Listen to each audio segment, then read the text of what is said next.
manifestation of what I put out when I decided to change my life well over 30 years ago. And the 5 pillars are the end results of every mistake that you can make and end up in any place that any young black man can end up in other than death. I've been to. Because of choices that I made. And those choices was to stand up and become a man at a young age. And not really understanding the consequences, but the choices was to really take care of my mom and get out the projects. Get off of welfare, get off of food stamps. And get out the hood. I grew up in Baltimore City, one of the most violent projects in the city of Baltimore. And like I said, again, anything that can happen to a young black man happened to me. You name it, it happened to me. And thank God that at the age of 6, I had a chance to see a Bruce Lee movie called Chinese Connection. And because of all the things I was seeing that was happening to me at home, when I seen on that screen, I didn't see Bruce Lee, I seen me. And at that time, at 6 years old, I made a decision to be committed to do something that could alleviate all the pain that I was feeling at home in my community that nobody else knew about. And that dream was to become one of the greatest martial artists on the planet and inspire other kids just like me so they would never have to go through what I went through. And it's funny, we talk about all those things, and I mean, you can Google and you can see those things, but because they're not really who I am. What I really am, once again, is just trying to serve God. And that moment of realize that God had a mission for me was when I was incarcerated in a maximum security prison, and I was locked down for 23 hours and let out for 1 hour. And at that time, I had a choice. I could have killed myself, but at that time, I made a decision and I asked God if He would give me another chance to go out and empower the next generation. I would never abandon you again. So God allowed me to practice martial arts in jail. Jail was the greatest thing that ever happened to me because I learned to love me. I learned to know me, and I never got in one fight. And at that time, I started discovering what the 5 pillars of success is. And my journey is that if I can share my wisdom, any decision that any kid can make, be it business, be it a man, be it a husband, be it a young teenager, because all those things I did was when I was like 17 and 16. You know, when I got around 26, it was a whole new different life. But all those things I did, anybody want to make a bad decision, I already did it for you. You ain't got to go out there and do it. Been there, done that, seen that. You ain't got to do it. And for anybody, and it's funny because when I teach and I work here in the suburbs and I work with so many kids, I realize that you guys are so blessed, man. But guess what? Everybody in the suburbs want to be like everybody in the hood. And you'll realize that if you really live there, you would not want to be there. Take it from me. You would not want to be there. But everybody in the hood want to get out and be where you at. So it's funny when I sit there and I think about the blessings of what I've been able to achieve once I made that commitment in jail. And God changed me. Every day, man, He changed me. As a matter of fact, I said, at this point in time, God, you give me a chance, I'm gonna figure out a business plan. But when I walk out this jail with $20 in a dream, I will never, ever go back. So I say one thing before I go into the 5 pillars. Even though I said it was the greatest thing that ever happened to me because it made me learn to stand up and be a man, it made me stand up and learn how to say thank you and look at other men in their eyes, shake hands, walk in the room and say, how you doing? Are you having a good day? It made me change my vocabulary because you can hear me talk now, but hustling, there were codes. Wizard. That's how we spoke, just so the police wouldn't know what we were talking about. A man, just like y'all have right here. He said, any man that chooses to do a crime and spend here and don't take his kids is less than a man. So you can't claim yourself to be a man if you can't be responsible. If you can't show up on time, if you can't show people respect, and if you can't stop using the B word to describe a woman, then you're less than a man. I had to take all that. But because I did not want to go back, because if I would have to go back to jail today, I would rather die. So therefore, I got to choose the greatest thing there is. Regardless of how tough things may get, I got to continue to work on these 5 pillars. And those 5 pillars for me, and what God showed me, the first one, because once you've been around, I should have been dead at 18. When I was coming up, they said, you ain't going to make it to be 29. I just turned 61 yesterday. So there's no way.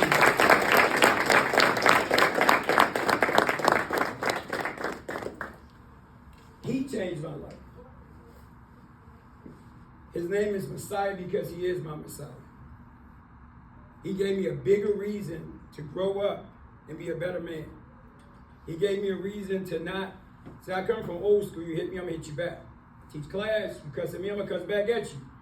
You disrespect me, I'm going to disrespect you back. I even said that in the dojo, right? Little kid, I don't care if you're 6 years old, you disrespect me, I'm going to disrespect you back.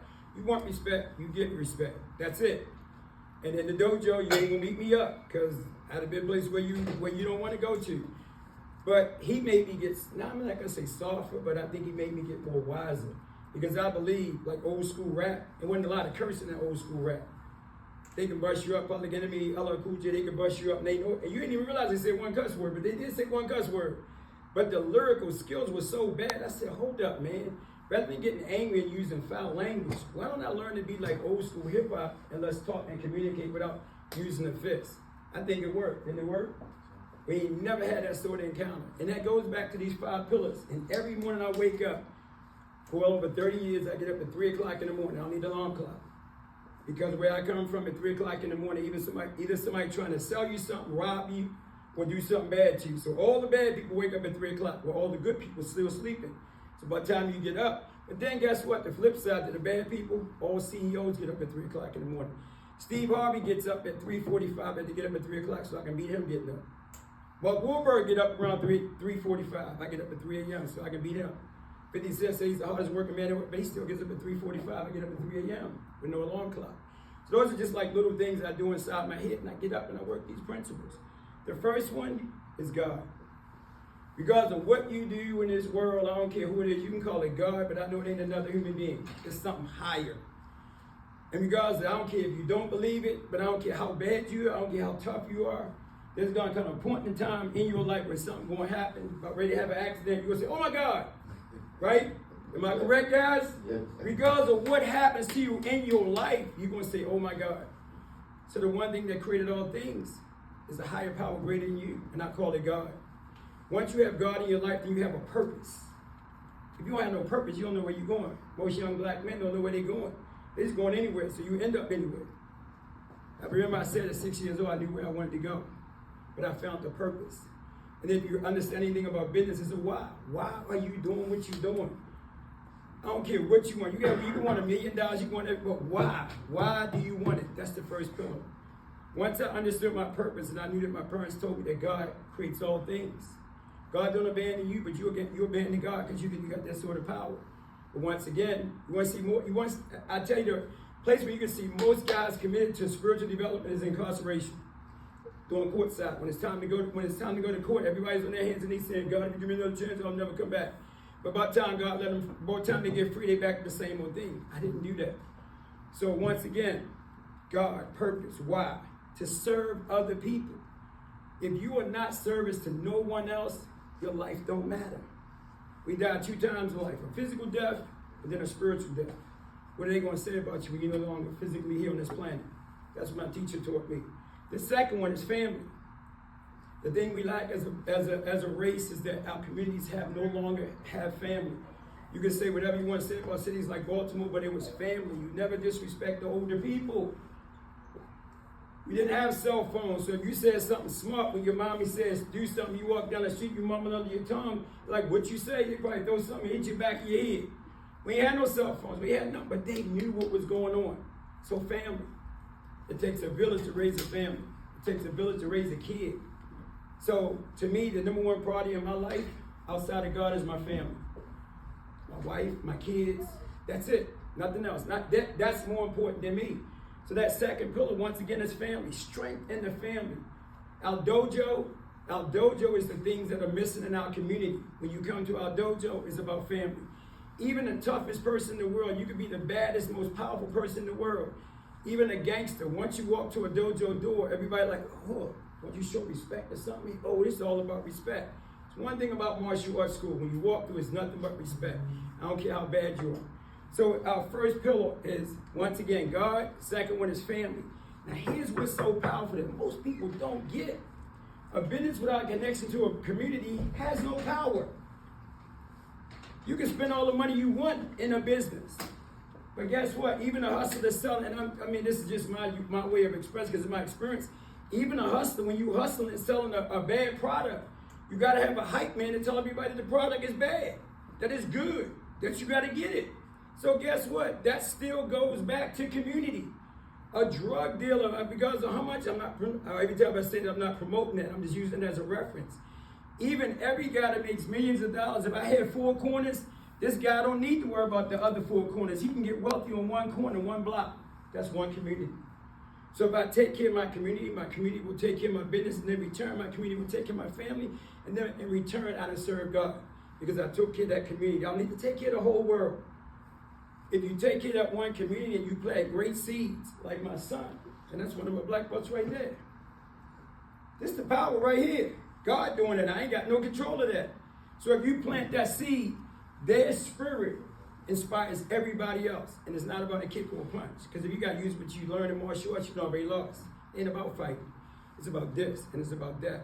So once again, God, purpose, family, community, and then guess what? Business. My business is based upon those 5 pillars, but our business is based on those 5 pillars. He can run the dojo without me being there. It's like, once again, in our community, my dad always say, look, if you go down the street, you take out that trash can, you do a good job, they might give you a quarter. Back in the corner in the lock when I was coming up. My dad said at the age of 10, you're going to figure out how to hustle on your own. At the age of 6 or 7, you're going to figure out how to run the dojo. I don't care who you are, you be 6 years old. Any kid that comes out dojo, you're going to learn how to hustle. Meaning you want to learn how to survive and do those things on your own. So then when you go out, you can create your own business because that's what's important. So pillar 1, God. Pillar 2, family. Pillar 3, community. And then pillar 4, business. I came home from jail well over 30 years ago with $20 in my pocket and a dream. I opened up a school I think we've been open for 30 years. Had my first business at 17 years old. So now our business is open and thriving in the community, and then we're so powerful, and once again, this goes to that purpose. How in the world, when I used to think I owned the building, the projects, and people used to fear the things that we did, that I go back to Baltimore, and the man gives me a proclamation for bringing back and fixing the community that I destroyed. So even if you do something bad, if you do get conscious and decide to go back and correct those mistakes, you do got to make amends to fix all that you destroyed. So I can walk through Baltimore now and say hello and see the kids and the guys that I sold bad things with and see them, and we work together to help and rebuild things greater than what I had. And that final one is legacy. He needs to be better than me. I don't want him to be, excuse me.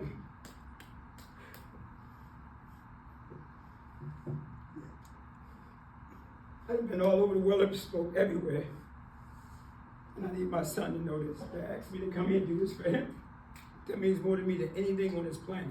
And I'm going to tell every man in here, a man told me in jail that real men cry. Yeah. Don't ever let somebody tell you that you don't do that. Because that's why we kill and hurt each other. Because you think being a man is not being emotional. Wherever I go, you could be 3 years old. If I see you change and anybody attest to it, I'm going to share those tears. Because never will I ever again hide my emotions about what I feel and the love that I want to put out. Because if I might not get a chance to revisit that. And as I said at the beginning, whatever you put out gonna come back to you. I don't get money don't make you great. It's these 5 pillars, because guess what? All the money in the world, I've seen all that when I was hustling. More money than you could possibly imagine. So I don't run a business to be wealthy. I run a business to leave a legacy.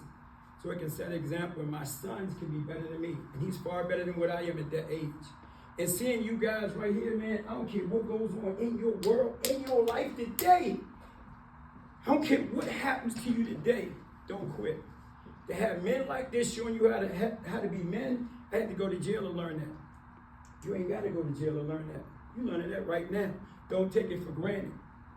When I was in school, Officer Friendly used to always come and say, don't do it. Anybody older, remember Officer Friendly? He came and he said, always tell you what to do. I was falling asleep. I ain't trying to hear that. Forget him. Old white man telling you what to do. Why did I have to go to jail to remember that Officer Friendly was giving me the seeds that I needed? So the 5 pillars, once again, is the end result of what I learned by going through hell. You ain't got to go through hell. I've already been there for you. All you got to do is just be the best person you could possibly be. And remember one thing, and I'll say this, and it comes straight from the street. Even in those most darkest places, the reason why we have so much violence is because it's a respect. All each other, they're hurting one another because they're just saying, yo, respect me. Men gotta respect one another. And we can be disagreeable. Me and my son can be disagreeable. We can have conversations as men, but we ain't gotta hurt each other. And when it's all said, even in business world, we gonna be disagreeable. We gonna talk about a deal and I ain't gonna like it, he ain't gonna like it. I can say forget you can say whatever, but when we walk out, we come back and let's go out and eat. That's the beautiful thing about martial arts. We can be in there working. I can hit you with an elbow, you can hit me, we can hurt each other, But when it's all over, we go, wuss, and then we go out and eat. It ain't personal. Business not personal. And that's what these 5 pillars represent. So hopefully, that gives you guys 5 results of what I had to go through hell to get, and you got it right now.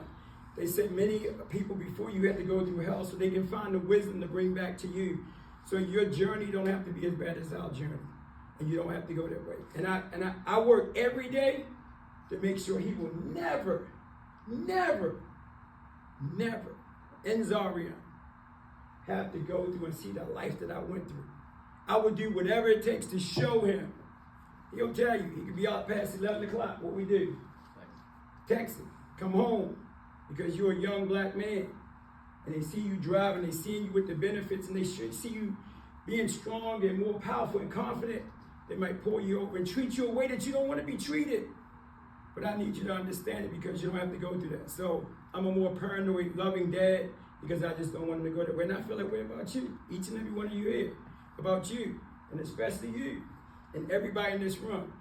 God brought me here, and I thank you guys for listening. Hopefully what I said had give you guys something and empower you. But most importantly, don't ever stop loving yourself. Because as a young black man, it took me a long time. You're one of the most powerful vessels on this world. In this world. And when you walk with respect and you show respect and you tap into your true essence, can't nothing stop you. Look at me. God is great. Thank you.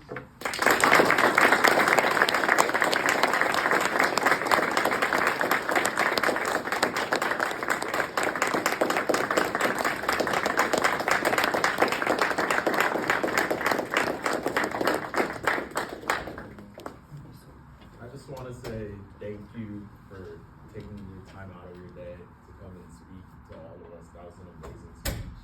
And I hope that all of you guys really listened and hopefully touched your heart. And so next on the agenda is our March 14th